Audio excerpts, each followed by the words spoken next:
మా చుట్టూనున్న వారి దృష్టికి అపహాస్యాస్పదముగా, ఎగతాళికి కారణముగా.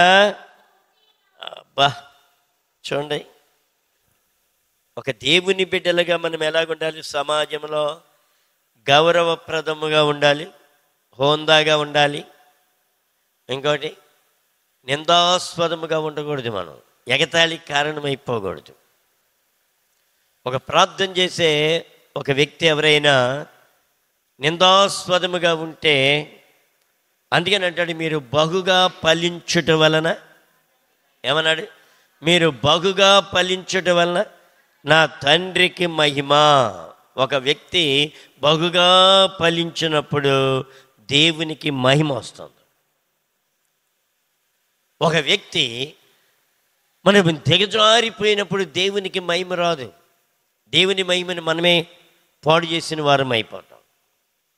కారణం మన గర్వం, మన అతిశయం, మన అహంకారం యొక్క దృష్టి.